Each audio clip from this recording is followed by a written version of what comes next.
শুধু দর্শক, আগামী 17ই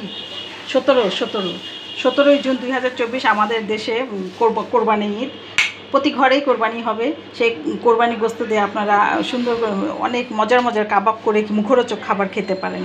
তা আমি আজকে ঝুরা টুকরা, মানে ঝুরা কাবাব বলে যেটাকে, টুকরা কাবাবও বলা যায়, ঝুরা কাবাবও করা যায়। আমি আজকে সেটাই করে দেখাবো। আমি প্রতি কোরবানিতে করেই আপনারাও করে খাবেন, দেখবেন খুব মজা। তার জন্য আমি এখানে প্রথমে দিয়ে দিচ্ছি সয়া সস,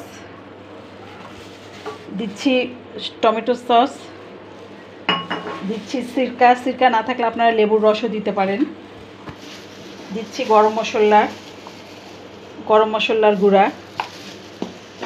দিচ্ছি জিরা,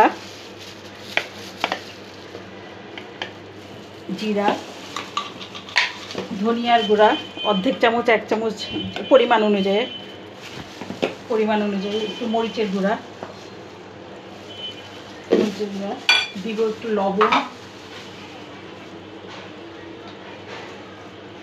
লবণ, একটু দিব চিনি দিব অল্প, স্বাদ মতো সবই। এখন সব কিছু দিয়ে আমি মাখাবো।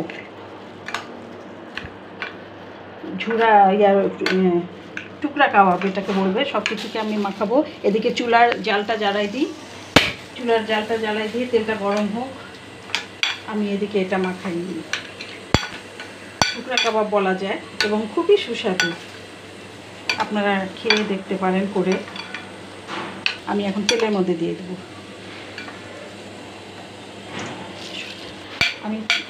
আমার তেলটা গরম হয়ে গেছে, আমি তেলের মধ্যে দিয়ে দিচ্ছি। এটা সবই একসাথে দিয়ে আপনি ভেজে ফেলতে পারেন, এটার জন্য আলাদা কিছু করার প্রয়োজন নাই।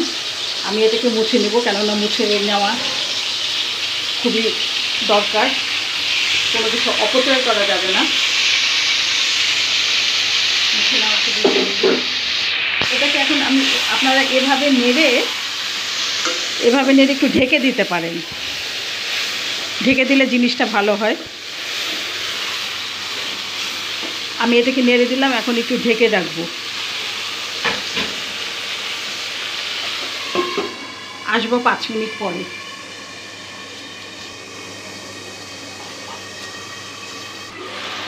হ্যাঁ দর্শক, আমরা 5 মিনিট পরে আসলাম। যে আমাদের কাবাবের এরকম হলো চেহারা।